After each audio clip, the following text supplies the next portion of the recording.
The shuttle doors opened with a loud hiss. Tehokim stepped out and looked around. The space station was huge. Metal walls stretched up high above his head. Lights blinked everywhere. Strange sounds filled the air. "Welcome to Kepler Station," said Sora Park. She was the only other human on the station. Her job was to help Teho get used to this place. "Are you ready for this?" Teho nodded. He was 22 years old. Back on Earth, he had been a soldier. Now he was here to join the elite Predator Corps. It was the most dangerous military unit in the galaxy. "Remember," Sora said as they walked down a long hallway, "no human has ever been accepted into this program before. Everyone will be watching." They passed groups of alien beings. Teho had studied pictures of different alien species, but seeing them in person was different. Some were tall and covered in thick armor. Others had sharp claws and teeth. All of them looked like they could kill without thinking twice. A group of tall, insect-like creatures clicked their jaws as Teho walked by. Their eyes followed him. One of them made a sound that might have been laughter. "Those are Scrathy," Sora whispered. "You come from a world where you have to kill your food every single day, or you starve. They think humans are weak." They reached a large room filled with cadets from many different worlds. At the front of the room stood the biggest alien Teho had ever seen. It was almost 3 meters tall. Its skin was dark gray and covered in scars. 4 arms hung from its massive shoulders. "That is Commander Zexthal," Sora said. "He runs this program. He has never lost a fight." The commander's voice was deep and loud. When he spoke, everyone in the room went quiet. "Welcome to the Elite Predator Corps, Commander," Zexthal said. His 4 eyes looked at each cadet. "This program only takes the best. You must come from a death world. You must be an apex predator. You must have killed to survive." His eyes stopped on Teho. The human felt small under that gaze. "We have a new species joining us today," the commander continued. "A human from Earth. Some of you may wonder why we allowed this. Humans are not known as great warriors. They are not fast like the Veltar. They do not have armor like the Korthok. They do not have claws like the Scrathy." Several aliens in the room made sounds that were clearly not friendly. Teho kept his face calm, but inside he felt nervous. "However," the commander said, raising one massive hand, "Earth has been classified as a Class 12 death world, the highest rating we have ever given. So we will see what this human can do." A crystalline being near the front of the room spoke up. Its voice sounded like glass breaking. "Commander, with respect, how can a soft-skinned mammal survive what we have planned?" The commander smiled, showing teeth like knives. "That is what we will find out, Theron." After the meeting, cadets broke into small groups. Teho found himself standing alone. The other species stayed away from him. He could hear them talking in low voices. "Look how small he is," one said. "No claws, no fangs, no armor," said another. "This will be entertaining," said a third. A scrothy warrior approached Teho. It was tall and thin, with arms like blades. Its name was Crix, and it was known as the best fighter in the program. "So you are the human," Crix said. His voice was like metal scraping metal. "I have heard about your species. You use tools because you are too weak to hunt with your body." "We do use tools," Teho said calmly. "We use whatever works." Crix laughed. It was not a nice sound. "On my world, we eat the weak. Tools will not help you when you face a real predator." "Maybe," Teho said. "We will see." Other cadets gathered around to watch. There was Theron, the crystalline being who looked like living glass. There was Gorth, a massive creature covered in thick plates of bone. There was Slink, a reptilian hunter with poison in its bite. All of them were apex predators from their worlds. All of them had evolved to kill. Commander Zexthal appeared behind the group. "Enough talk," he said. "Tomorrow, you begin your first trial. You will be dropped on Nexus Prime. It is a world where everything wants to kill you. Plants, animals, even the weather. You must survive for 72 hours. He looked directly at Teho. "Many cadets do not survive their first trial. Those who do become stronger. Those who don't. They feed the ecosystem." That night, Teho sat alone in his quarters. The room was small and cold. He thought about home. On Earth, his family was probably eating dinner. His little sister was probably doing homework. His mother was probably watching the news. Earth was dangerous, but it was home. Here he was surrounded by creatures that had evolved to kill. Each one was perfectly designed for hunting. They had natural weapons and armor. They had senses that could track prey across great distances. What did humans have? Tejo looked at his hands. They were soft compared to alien claws. His teeth were small compared to alien fangs. His skin would not stop alien weapons. But humans had survived on Earth. They had become the dominant species on one of the most dangerous worlds in the galaxy. There had to be a reason for that. A knock came at his door. Sora entered, carrying 2 cups of coffee. "Thought you might be awake," she said, handing him a cup. "Thank you." Q. The coffee was warm and reminded him of home. "Are you scared?" she asked Tahoe. "Thought about it a little, but scared is normal. Scared keeps you alive." "The other species, they don't understand humans yet," Sora said. "They think we are weak because we are not like them. We'll learn." "What if they are right?" Tejo asked. "What if I am not strong enough?" Sora smiled. "Do you know why?" "Earth is rated as the most dangerous world in the galaxy." Tejo shook his head, because nothing on Earth gets to specialize.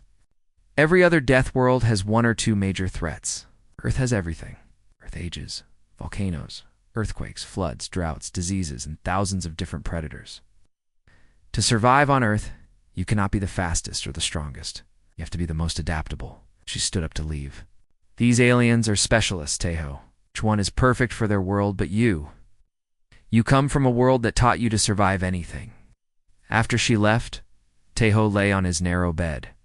Tomorrow he would face Nexus Prime. Tomorrow he would either prove that humans belonged in the elite predator corps, or he would become food for alien plants. He closed his eyes and thought about home. About running through the mountains near Seoul. About the long hikes his father had taken him on. About learning to track animals in the snow. On Earth, humans had learned to never give up. They had learned to keep going when other animals stopped. They had learned to outlast their enemies. Tomorrow, the galaxy would get its first real look at what that meant. Tejo Kim fell asleep, and in his dreams, he was running. Always running, never stopping, the way humans had always done. Outside his window, the stars of the galaxy looked down on Kepler Station. Tomorrow, 1 small human would step onto Nexus Prime. The alien cadets expected him to die quickly. They had no idea what was coming. The transport ship shook as it entered Nexus Prime's atmosphere. Tejo looked out the window and saw a green world covered in thick jungle. From space, it looked peaceful. He knew better. "Listen up, cadets," Commander Zexthal's voice filled. "The ship, Nexus Prime, is a Class 9 death world. Everything here wants to kill you. The plants eat meat. Animals hunt in packs. Even the air is full of poison spores in some areas." The other cadets checked their equipment. Each one had been given basic survival gear: a knife, a water container, emergency food for 1 day, and a distress beacon. The beacon would only work in extreme emergencies. Using it meant failing the test. Crix, the scrathy warrior, flexed his blade-like arms. "This will be easy," he said. "My people have hunted on worse worlds." Theron, the crystalline being, made his body edges sharper. Light reflected off his glass-like skin. "I have natural weapons. I do not fear plants or animals." Gorth, the bone-plated giant, laughed. His thick armor covered his entire body. "Nothing on this world can bite through my hide." Tejo said nothing. He checked his knife and made sure his water was secure. The other cadets ignored him. The ship's doors opened. Hot, humid air rushed in. The smell hit them immediately: rotting plants, animal musk, and something sweet that made Tejo's nose burn. "You have 72 hours, the commander announced. "Survive. Reach the pickup point, 50 kilometers north. Good hunting." One by one, the cadets jumped out. Tejo was last. He landed in soft, wet ground that made sucking sounds under his feet. Above him, the jungle canopy blocked out most of the sunlight. Strange sounds echoed from every direction. The other cadets spread out quickly. Each one wanted to claim territory. In minutes, Tejo was alone. He started walking north. The jungle was alive with movement. Branches swayed without wind. Flowers turned to track his movement. Vines hung down from trees, and some of them moved like snakes. Tejo walked steadily. Not fast, not slow. He kept his breathing even and his steps quiet. Every few minutes, he stopped to listen and look around. Then he continued walking. Behind him, he heard sounds of fighting. Crix had found something to kill. The Scrathy's victory. Screech echoed through the jungle. Other sounds came from different directions. Theron's glass body cutting through something. Gorth's bone armor crashing through undergrowth. Tejo kept walking. An hour later, he came to a clearing. In the center grew a large flower, beautiful and red. Sweet smell drifted from its petals. Around the flower, he saw bones. Lots of bones. Tejo walked around the clearing, staying far from the flower. He had seen plants like this in Earth documentaries. Pretty things that lured prey close, then killed them. As he circled the area, something moved in the trees. Tejo froze. 6 creatures dropped from the branches. They looked like cats, but bigger. Their fur was green and black. Perfect camouflage. Razor-sharp claws extended from their paws. Razor cats. He had read about them in the briefing files. The cats spread out, surrounding him. Their yellow eyes watched his every move. One of them made a low growling sound. The others answered. Tejo did not run. He did not attack. He stood very still and waited. The lead cat crept closer. It was deciding when to strike. Its muscles tensed. It prepared to jump. Tejo stepped backward. Just one step. The cat pounced at the space where he had been standing. It landed hard, confused. Tejo took another step back. The other cats attacked from different sides. Tejo moved carefully, never fast, always just out of reach. When one cat jumped, he was no longer there. When another swiped with its claws, he had already stepped away. The cats became frustrated. They were used to prey that either ran in panic or fought back. Tejo did neither. He just kept moving, always calm, always just beyond their reach. After 10 minutes of this, the cats were breathing hard. They were built for quick attacks, not long chases. Tejo was still breathing normally. He started walking north again, slowly, steadily. The cats followed for a while. They were getting tired. One by one, they gave up and disappeared back into the jungle. The lead cat stayed longest, but finally, it too turned away. Tejo kept walking. The day passed. He heard more sounds of fighting around the jungle. Sometimes victory roars, sometimes screams of pain. The other cadets were having battles. Tejo had not fought anything yet. As evening came, he found a good place to rest. It was a small cave in a rocky hill. He checked inside carefully. No animals, no dangerous plants. He settled down to wait for night to pass. During the night, he heard movement outside. Something large walking around his cave. It sniffed at the entrance several times. Tejo stayed very quiet. After an hour, whatever it was, went away. Day 2 began the same way. Tejo started walking north. He came across tracks in the mud. Big paw prints with claw marks. A pack of stealth lions had passed this way recently.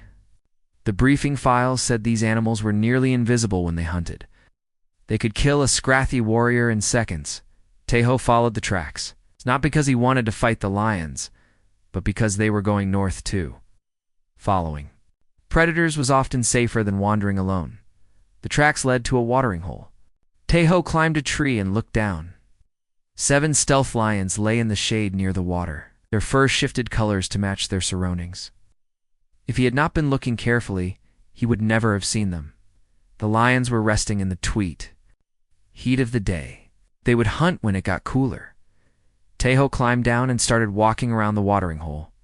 He stayed far enough away that the lions would not consider him a threat, but close enough that they could see him The lions watched him with lazy interest. This strange creature was not acting like prey. It was not running or hiding. It was just ... walking. After a few hours, the lions got up to hunt. They disappeared into the jungle with perfect stealth. Tejo kept walking north. On the second evening, he met Slink, the reptilian cadet. Slink was hurt. Deep cuts covered his green. Scales, one arm hung useless at his side. Human, Slink hissed. The razor cats got me. Poison in their claws. I used my beacon.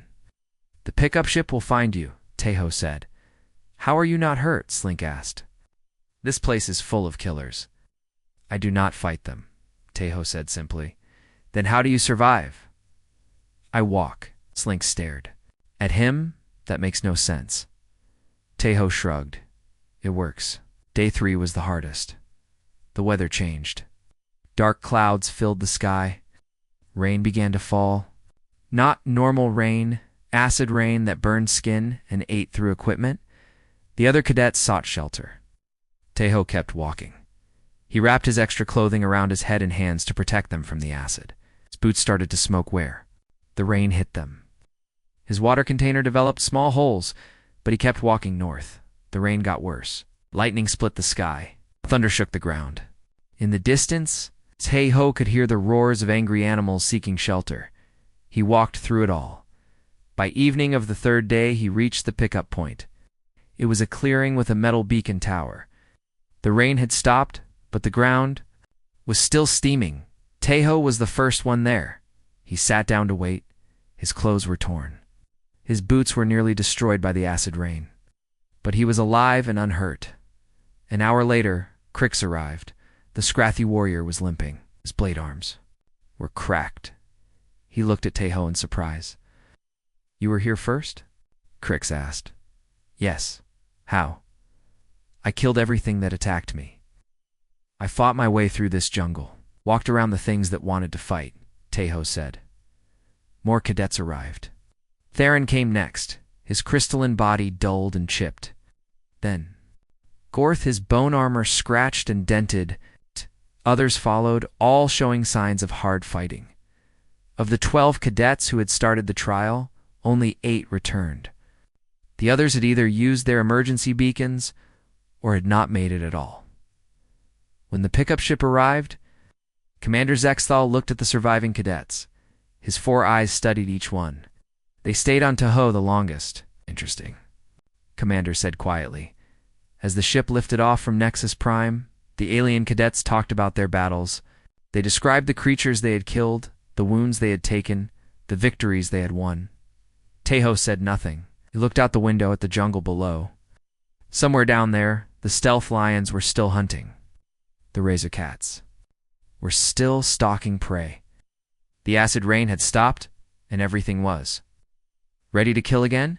He had walked through it all and never stopped moving. The other cadets were beginning to notice that too.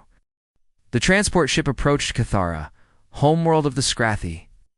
Through the viewing ports, Tejo could see tall spire cities reaching up into the purple sky. The buildings looked like giant insect hives made of dark metal. Welcome to my world, Crix said.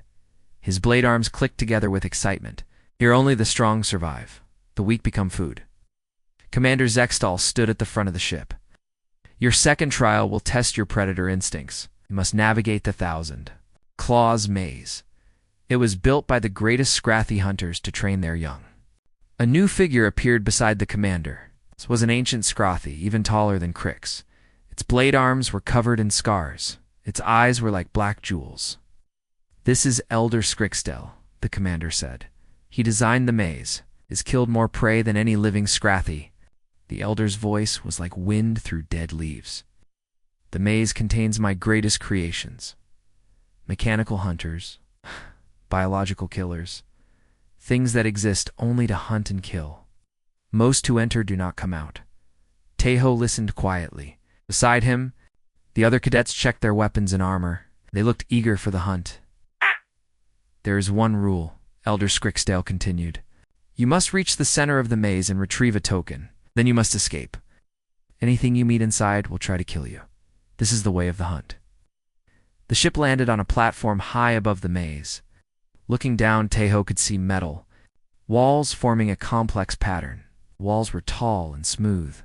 No way to climb over them. Some sections moved on their own, changing the maze's layout. A human woman was waiting on the platform. She was older than Sora, with gray in her black hair. "I am Jiwoo Lee," she said to Tejo. "I am here to observe your progress. The human military wants to know how you perform in direct combat situations." "I try to avoid combat," Tejo said. Wu smiled. "We will see if that works here." One by one, the cadets entered the maze through different doorways. Each door sealed shut after they passed through. There was only one way to go forward into the maze. Tejo's section was narrow and dark. The walls hummed with electricity. Red lights blinked along the ceiling. His footsteps echoed in the silence. He had walked for 10 minutes when he heard the first sound. Metal scraping against metal. Something was coming. Around the corner came a machine. It looked like a metal spider the size of a horse. 8 legs moved in perfect rhythm. Glowing red sensors focused on Tejo. Sharp blades extended from its front legs. A hunter bot. The briefing files had described them. Fast, deadly programmed. To kill anything that moved, the machine charged forward. Its blades sparked against the metal walls as it ran. Tejo did not run, stepped aside and picked up a loose piece of metal from the floor. As the hunter bot passed him, he threw the metal down a side passage. The machine heard the sound and immediately changed direction. It chased after the noise. Sensors locked onto the moving metal. Tejo walked in the opposite direction. He could hear sounds from other parts of the maze. Crix was fighting something with lots of screeching and metal clanging. Theron's crystal body was cutting through obstacles with sharp ringing sounds. Gorth was smashing his way through walls with loud crashes. Tejo walked quietly forward. The maze changed around him. Walls moved to block his path or open new routes. He adapted quickly, always finding a way forward without fighting. He came to a large chamber filled with hanging chains. The chains moved on their own, swinging back and forth. Between them he could see glowing eyes watching him, chain stalkers, creatures that lived in the hanging metal. They would wrap the chains around prey and squeeze until bones broke. Tejo studied the pattern of the swinging chains. After watching for several minutes, he found the rhythm. Step, pause, step, pause. He moved through the chamber like he was, dancing, never touching a chain, never giving the stalkers a chance to grab him. On the other side, he heard frustrated clicking sounds from the creatures behind him. The deeper he went into the maze, the more dangerous it became. He passed rooms full of spinning blades, corridors with poisonous gas, and chambers where the floor could disappear without warning. Each time, he found a way through without fighting. In one room, he met a biohunter. It was a creature made by Scrathy scientists, part animal and part machine. It had the body of a large cat, but with metal claws and electronic eyes. It was designed to track prey by scent and never give up. The biohunter found Tejo's trail and followed him through 3 chambers. Unlike the mechanical hunters, this one could think and adapt, but Tejo had dealt with persistent predators before. He led the biohunter in a long circle through the maze. The creature was fast and strong, but it was built for short hunts. After 2 hours of steady pursuit, it began to slow down. Tejo never slowed down, finally. The biohunter stopped in a corridor, breathing hard. It watched Tejo walk away, confusion in its electronic eyes. This prey was supposed to get tired. All prey got tired, but the human just kept walking near the center of the maze. Tejo heard something he had not heard before. Silence. The sounds of the other cadets fighting had stopped. Either they had finished their battles, or they had lost. The final chamber was the largest. In the center sat a pedestal with a glowing token. Around the pedestal paced the maze's ultimate guardian, a void stalker. It was 3 meters tall and as black as space. Its body seemed to absorb light. 4 arms ended in claws that could cut through steel. Its head had no eyes, but Tejo could feel it watching him. Void stalkers were the most feared predators in the galaxy. They could track prey across star systems. They never stopped hunting. They had killed dozens of elite Predator Corps cadets. Creature turned toward Tahoe, his head tilted, studying him. Tahoe walked into the chamber. The Void Stalker moved to block his path. It was fast, faster than anything Tahoe had ever seen. But instead of attacking immediately, it seemed to be testing him. Tahoe walked to the left. The Stalker moved to block him. Tahoe walked to the right. The Stalker moved again. This continued for several minutes. The Void Stalker was trying to understand this strange prey. Why wasn't it running? Why wasn't it fighting? What was it doing? Finally, the Stalker attacked. It lunged forward with incredible speed. Tahoe was already moving. Not fast, but he had started moving before the Stalker decided to attack. He had read the creature's body language. The Stalker's claws scraped the floor where Tahoe had been standing. What followed was unlike anything the maze had ever seen. The Void Stalker attacked again and again. Each time, Tahoe was somewhere else, not because he was faster than the Stalker, but because he was always one step ahead. The Stalker became confused. This was not how hunts worked. Prey was supposed to panic. It was supposed to make mistakes. This human was not panicking, was not making mistakes. It was just walking. Hours passed. The Void Stalker had made dozens of attacks. All of them missed. The creature was breathing hard now. Sweat dripped from its black hide. Tahoe looked the same as when he had entered. Calm, steady. Still walking, the Stalker tried a new approach.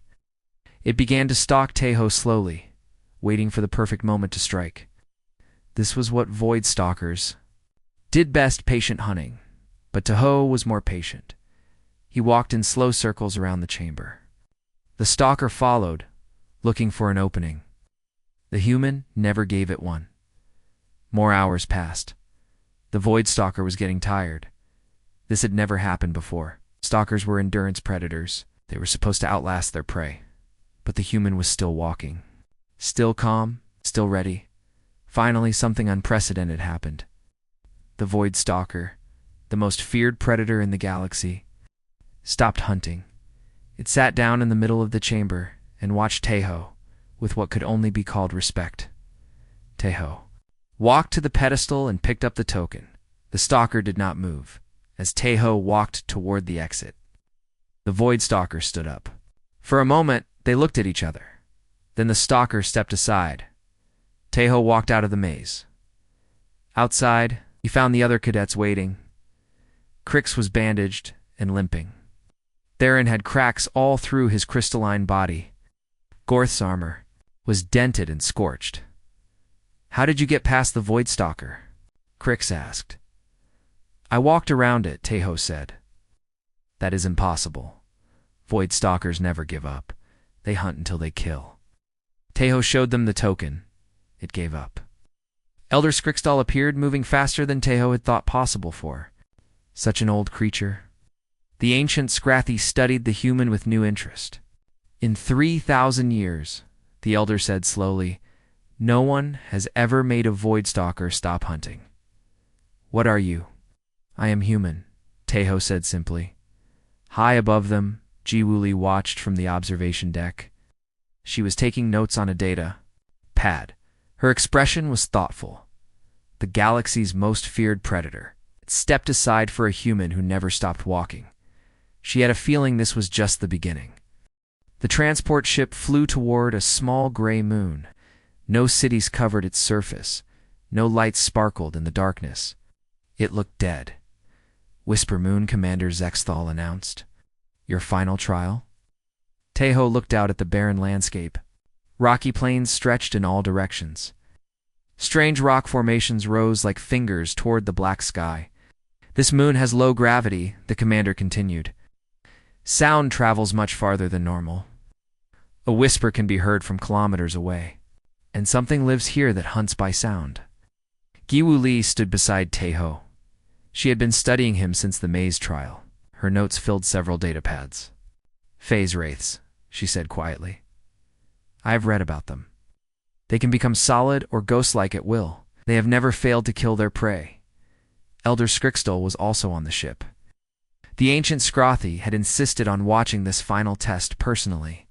Phase wraiths are older than my species, the elder said. They have hunted for millions of years. They know every trick, every hiding place, every way prey tries to escape. The ship landed softly on the moon's surface. Through the airlock, Tejo could see the other cadets preparing. It's only 5 had made it this far. Crix, Theron, Gorth, and 2 others, Vel, a cat-like hunter, and Zorn, a creature covered in spines. The rules are simple, Commander Zextal said. Cross the moon to the extraction point. 50 kilometers of open ground. Make no sound louder than a heartbeat, or the phase wraiths will find you. He paused and looked at each cadet. These creatures have killed thousands of our best warriors. They do not eat their prey. They do not take prisoners. They hunt for the joy of hunting, and they have never let anything escape. The cadets put on their environmental suits. The moon had a thin atmosphere, but it was breathable. The real danger was not the air, it was what lived in it. One by one, they stepped onto the moon's surface. The low gravity made each step feel strange. Tejo's boots touched the rocky ground with barely a whisper of sound. He began walking toward the extraction point behind him. Crix tried to move quietly, but the Scrathy's natural clicking sounds were louder in the thin air. Even when he tried to control them, small clicks escaped. Theron had a different problem. His crystalline body caught vibrations from the ground and amplified them. Every step made a soft ringing sound. Gorth was the worst. His massive bone armor creaked and groaned with each movement. On a normal world, it would be barely noticeable. Here, it sounded like breaking trees. Tejo moved differently than the others. His steps were soft and careful. He controlled his breathing to make no sound. His heartbeat was slow and steady. This was what humans had learned on Earth. How to move without being heard by prey or predators. An hour into the journey, Tejo heard the first phase WRA. It was a sound like wind through empty spaces. Like something vast, moving through the air without touching anything solid. The sound came from everywhere and nowhere. Tejo stopped walking and stood perfectly still. The sound moved past him. He felt a cold presence, as if something invisible was studying him. Then the feeling passed. He continued walking. Behind him, he heard Vel make a small hissing sound of fear. Immediately, the phase wraith's attention turned toward the cat-like hunter. What happened next was something Tejo had only read about in reports. Vel began to run. In the low gravity, his bounds carried him high into the air. But each landing made sound. Each sound drew the phase wraith closer. The creature materialized behind Vel-like smoke, becoming solid. It was tall and thin, with no real shape. Parts of it were transparent. Other parts shifted between solid and ghost-like. Vel spun around and fired his weapon at the creature. Energy blast passed right through the wraith's ghost form. The phase wraith solidified its claws and struck.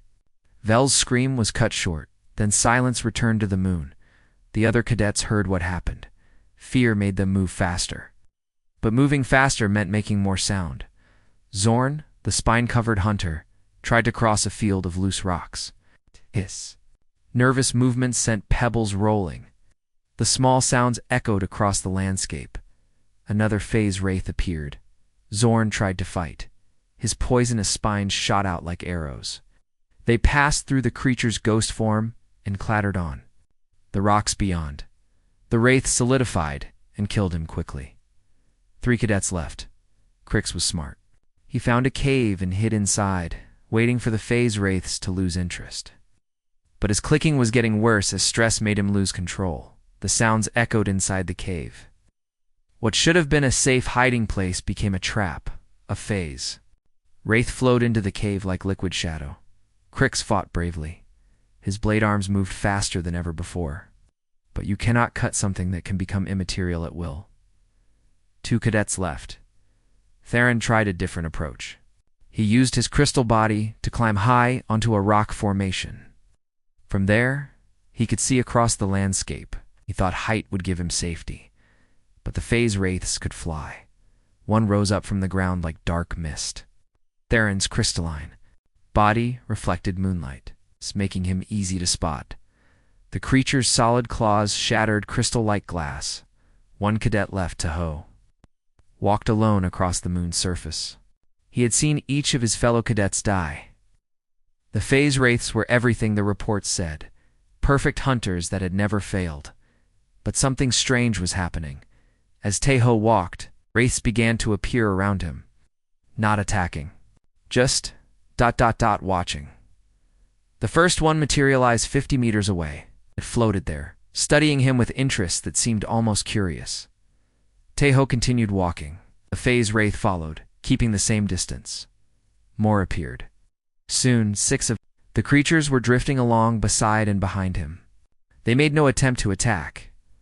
On the ship high above, instruments picked up the phase wraith's presence. Commander Zextal, Guli, and Elder Scrixtal watched the readings in disbelief. "Why are they not attacking?" the commander asked. "Do not know," Elder Scrixtal replied. "This has never happened before." Gi Wu Li was taking notes frantically. "Look at his movement pattern. He is not running. He is not hiding. He is not fighting. He is just ... walking." "That makes no sense," the commander said. "All prey runs or fights. It is instinct." "Human instincts are different," Ji Wu said quietly. "On the moon's surface, something unprecedented was happening. The phase wraiths, creatures that had hunted for millions of years, had encountered something their programming did not understand. Prey was supposed to run when chased. This human was not running. Prey was supposed to hide when threatened. This human was not hiding. Prey was supposed to fight when cornered. This human was not fighting. What was it doing?" The phase wraiths had evolved to trigger fear responses in their prey. Fear made creatures predictable. Fear made them make mistakes. But Tahoe felt no fear, not because he was braver than other prey, but because he understood something the phase wraiths did not. He was not prey. On Earth, humans had been persistence hunters. They chased prey until it collapsed from exhaustion. The prey ran in panic. The humans walked steadily behind them, never stopping, never giving up. Now the roles were reversed. The phase wraiths were following him, trying to understand what he was. But instead of hunting him, they were being led on a hunt of their own. And they were starting to get confused. More phase wraiths appeared. The pack following Tahoe grew to 12 creatures. They drifted around him like a strange parade, none of them attacking. Some began to make sounds, the wind through emptiness noise that was their call. But instead of hunting calls, they sounded uncertain, even worried. Tahoe reached a wide plain, covered in black sand. His footsteps left clear tracks behind him. The phase wraiths continued to follow, but their formation was looser now. Some fell back. Others moved farther away. They were becoming nervous. For the first time in millions of years of hunting, phase wraiths were encountering something that made them feel like they were being hunted. The human just kept walking, always moving forward, never stopping, never changing pace, like a force of nature that could not be reasoned with or scared away. By the time Tahoe reached the extraction point, only 3 phase wraiths were still following him. They hung back at the edge of the landing zone, watching. From a distance, the pickup ship landed. Commander Zextal appeared at the door, his 4 eyes wide with amazement. "How?" was all he said. "I walked," Tahoe replied. As the ship lifted off, the phase wraiths below made their wind sound calls. But this time, the sounds were different. Ji Wu Li had heard those sounds before. In recordings of animal behavior from various worlds, the phase wraiths were not making hunting calls. They were making warning calls, warning each other about something new in the galaxy, something that hunted by never stopping, something that could not be scared, could not be confused, could not be killed, something human. The graduation ceremony was held in the largest hall on Kepler Station. Representatives from dozens of worlds had come to watch. Military leaders, scientists, and diplomats filled the seats. Everyone wanted to see the human who had done the impossible, Tahoe stood with the other surviving cadets. Of the original 12 who had started the program, only 4 remained. Crix had been replaced by his younger brother Vex after the maze trial. The others bore scars and injuries from their battles. Tahoe looked the same as when he had arrived. Calm, quiet, unmarked by combat. Commander Zextel took the stage. His massive form commanded attention from every being in the hall. "We are here today to graduate a new class of elite Predator Corps," he began. "But first, we must discuss what we have learned." He gestured to a large screen behind him. Images appeared, footage from all 3 trials. For years we believed we understood what it meant to be an apex predator. We thought it meant being the fastest, the strongest, the most aggressive. We were wrong. The screen showed Tahoe walking calmly past the Razor Cats on Nexus Prime while other cadets fought desperately. We learned that there are different kinds of predators. Some hunt by speed, some hunt by strength, some hunt by stealth. More footage played. The Void Stalker stepping aside in the maze, the phase wraiths following Tahoe like confused children. But we have discovered a new kind of predator, one that hunts by never stopping, one that kills not with claws or teeth, but with persistence. Elder Scrixtol rose from his seat. The ancient Scrathy's voice carried across the silent hall. "All my years I have never seen a Void Stalker retreat. I designed that maze to test the finest killers in the galaxy. But this human did not fight the Stalker. He simply outlasted it." Murmurs spread through the audience. Beings who had never seen a human before studied Tahoe with new eyes. A Yelthari scientist spoke up. "Commander, with respect, how does walking constitute predation?" This human avoided combat at every opportunity. Commander Zexthel smiled grimly. "Dr. Thelver, your question reveals our misunderstanding. Watch this." The screen showed new footage. It was taken from orbit during the Nexus Prime trial. Heat sensors tracked the movements of all the cadets. "Look at the movement patterns," the commander said. "Our traditional predators move in bursts, fast attacks, followed by rest periods. This is normal predator behavior across the galaxy." The alien cadets on screen showed exactly that pattern. Quick movements during fights, then long periods of motionless rest. But observe the human. Tahoe's heat signature moved differently. It never stopped. For 72 hours, the DOT representing him moved at the same steady pace. No bursts of speed, no rest periods, just constant, relentless movement. "He never stopped," Commander Zextel said. "For 3 days and nights, he never stopped moving toward his goal." Ghoulie stood up in the audience. "May I address the assembly, Commander?" "Please attach, Lee." Gu walked to the front of the hall. She carried a datapad thick with notes. "I have spent months studying Cadet Kim and researching his homeworld. I believe I can explain what you have witnessed." She activated a holographic display. An image of Earth appeared, slowly rotating. Earth has been classified as a Class 12 death world, the highest rating ever given. Most death worlds have 1 or 2 major threats. Earth has hundreds. The hologram showed Earth's surface, ice ages, volcanic eruptions, earthquakes, floods, massive storms. But the real danger is not the disasters. It is the competition.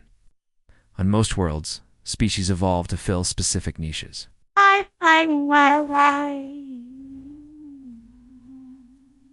On Earth, everything competes with everything else.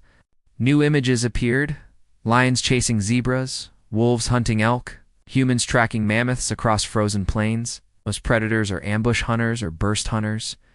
They use speed and power to kill quickly, then rest. But humans evolved differently. They became persistence hunters. The hologram showed ancient humans following animal herds. Not attacking, just following, always following. A human hunting party could track prey for days or weeks. The animals would run until exhausted, then collapse. The humans would simply walk up and finish them. Silence filled the hall as the implications sank in.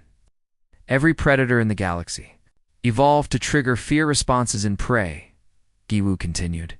Fear makes prey run or fight. Both reactions can be countered. but humans trigger a different response. She looked directly at the alien representatives. Humans make predators feel like prey. Commander Zexel nodded slowly. The phase wraith's behavior supports this theory. For millions of years, they have been perfect hunters. But when faced with Cadet Kim, they became uncertain, then nervous. Finally, they began making warning calls. Warning calls? Asked a Korthok. General, yes. They were warning other phase wraiths about something new. Something that hunts the hunters. Elder Skrikstal spoke again. The Void Stalker in my maze had the same reaction. It is programmed to hunt until it kills, but it stopped hunting and showed respect. Respect is not programmed. Respect is learned. Doctor? Thelver raised another question. But surely this persistence hunting only works on primitive worlds. Modern warfare requires different skills. Giwu smiled.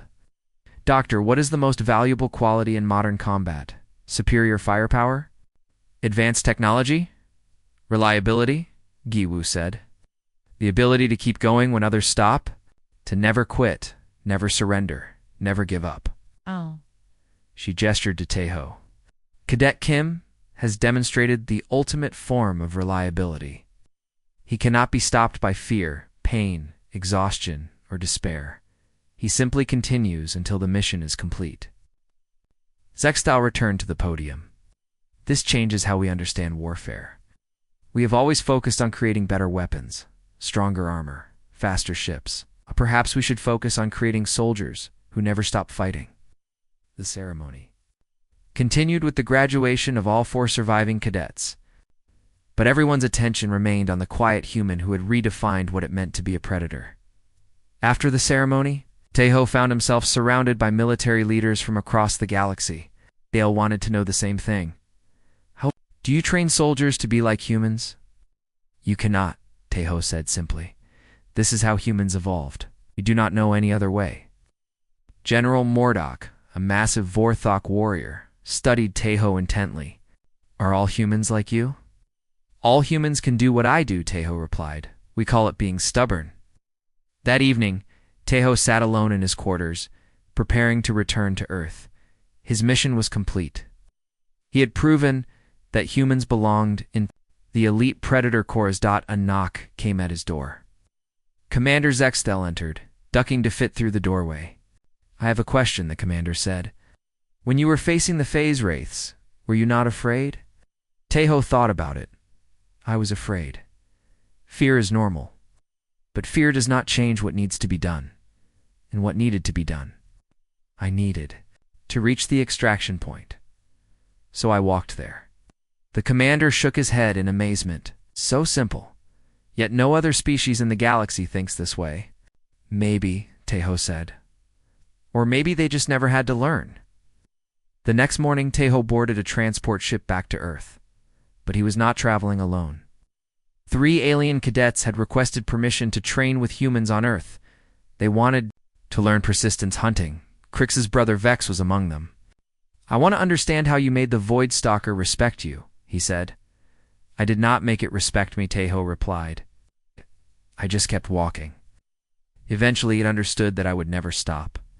As the ship left Kepler Station, word was already spreading across the galaxy. The military academies of dozens of worlds were sending observers to Earth. They wanted to study the death world that had produced persistence predators. But more importantly, the galaxy's deadliest creatures were learning about humans too. In the deep jungles of Nexus Prime, razorcats told their cubs about the prey that would not run. In the maze on Cathara, the Void Stalker's warning had spread to others of its kind. On Whisper Moon, phase wraiths gathered in groups, sharing their confusion about the walking predator that could not be stopped. Fear was spreading through the predator hierarchy of the galaxy. Not fear of human weapons or technology, fear of human persistence. They had trained on the deadliest worlds. But every apex predator had learned the same lesson. There are things in the universe that are more frightening than claws, teeth, or speed. There are things that simply never stop coming. And now, the galaxy knew that those things were called humans.